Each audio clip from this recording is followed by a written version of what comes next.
Welcome to the Marketing Alchemist, marketing clarity without the chaos. I'm your host, Alex Haynes, and I'm one of the owners of A Squared. We're a marketing consultant company that's been helping businesses since 2010, and I'm your strategist, your guide, well, really, your alchemist. We turn, well, you know what, into gold. Because around here, we don't actually believe in throwing spaghetti against the wall. We believe in turning scattered content info into solid strategy, and let me tell you, I've seen some messes and we've done some incredible things. So if you're looking for your marketing to actually work, I hope you join us on this journey. You see, each week we're going to be doing things like practical systems and real talk and powerful insights to help you go from overwhelmed to in control. Because a lot of times I talk to people who just don't know where to start. So if you're ready to dive in, I want to talk about 3 hidden bottlenecks killing your content strategy. And I get these 3 things told to me all the time, and I'm hoping that it might illuminate maybe where you're getting stuck. So if you're posting and it's just not converting, and we're talking about getting sales, we're talking about getting likes, we're talking about doing something on social media. And if it's not working and people aren't showing up, well, you're not alone. So don't freak out. It happens a lot because a lot of times what happens is there are 3 things, like I said, likely sabotaging your content. And I'm here to help you fix that. So let's get into this. 1 is there's no clear offer or call to action. And I get this all the time. Someone will read me a post or they'll show me a video they did. And at the end of it, I'm silent. I'm looking at them and I go, okay, where's your phone number? And they look at me and there's horror on their face because they just paid someone like $4,000 or $5,000 to produce this really high-end video commercial, and there's no contact information. There's no call to action on what to do. And they're like, why didn't this person tell me this? And I'm like, well, you hired them to make a video. You didn't hire them for a marketing strategy. And this happens all the time. It happens when we post on social media. It happens when we make video content. It can even happen in our podcasts. See, one of the things we are afraid of is we're trained by the world that it's bad to ask for a sale because we all have had bad experiences with a salesperson, right? No one wants to be sold anything. No one goes to social media to get sold. No one shows up at, where they're enjoying life to be sold on something. But sales happens all the time on social media. Well, the trick is to do it in such a way that they don't feel salesy. But not asking and not having a call to action is the key to getting 0 traction. So let's talk about how to do that correctly. One of the biggest things I've seen people do is something called value dumping. So a lot of times when people are afraid to ask for a sale or they're afraid for that next step and they just want to bother people, they go into this knowledge dump, this value dump where they do all this teaching and all this training, kind of like I'm doing right now, where I'm having a conversation with you. But at the end, they leave you with no next step. And you walk away with nothing to do. And that's insane, especially when you invested time and energy delivering all this super valuable information. The information is great, but the problem is there's no direction or next step to what you do because you're afraid to sound salesy. So you end up being 100% forgettable. And that is something you should absolutely avoid. So if you want a quick fix to this, if you're finding that you're looking at your content and you go, oh my goodness, I have no call to action. And if you don't know what a call to action, it's simple as, hey, give me a like or comment below. It's telling your audience what to do. Well, I have a few simple things you could try. First, every piece of content you create, no matter what it is, needs to have a call to action, a clear call to action. And it could be something simple as DM me or comment this thing, just let me know you liked it, or share it with a friend, or drop a comment, or click the link, whatever it is. Every piece of content you put out, I give you permission to put a call to action there. I actually require it. And I work with companies that say every piece has to have some type of call to action, whether it's in your graphics, in the video, or in the copy. There has to be a call to action. It has to be a next step. Otherwise, there's no point in creating this content. And then once you figure out some things, what I do is I create a list. I create 10 or 15 pieces of call to action that I find helpful, that's unique to me, unique to things I'm trying to accomplish, and I rotate them out. So I don't say the same thing over and over again. This way, I make sure everything stays fresh. And yeah, I'm the type of guy that writes it down, puts it in a file, and I go back to it and copy and paste into my content. That makes sure that I can not duplicate the same thing I did last time, and I have a strategy and a blueprint for content going out, and I don't have to think about it every time. Make it simple, make it easy. We don't need to overthink this.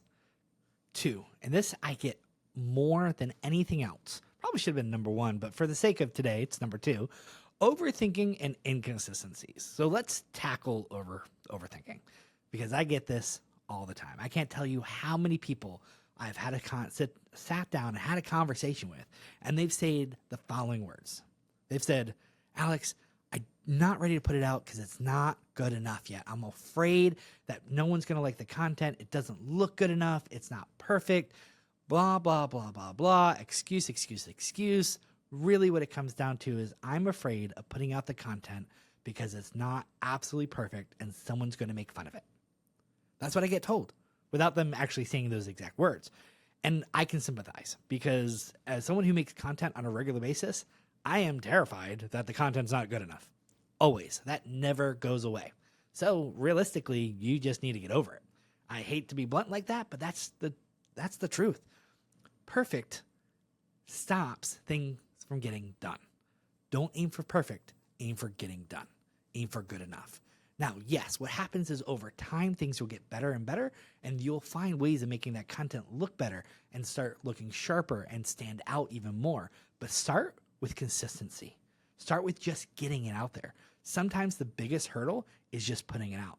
This is why some people can put out content that has zero production value and getting millions of views and likes, where the people that spend so much time of trying to craft this perfectly polished piece of content and maybe gets 100 views. The reality is people want real information, especially on places like TikTok and YouTube and Instagram. They're looking for real, and the culture is starting to reject some of this more polished type of content. So instead of going for perfect, go for get it done. This is going to really help you avoid stopping yourself from actually producing that content. And if you think you're the only person struggling with this, I would say about 70 to 80% of my clientele have this as their number one problem. It's a big problem because everyone is afraid of being judged. And what I tell people is that there are other people waiting on the other side of you doing that thing, and it's going to help so many people. That piece of knowledge you have, that product you offer, is going to be the thing that fixes someone else's life. It really is. So just get it out there and help people. Forget about everything else and just get it done. Second thing with this is inconsistency. What happens when you go for perfect is that you spend such a long time trying to get a piece of product out, a post or video, whatever it is, and you post randomly. What I tell clients is you should be posting on a regularly scheduled program, 3, 4, 5 times a week.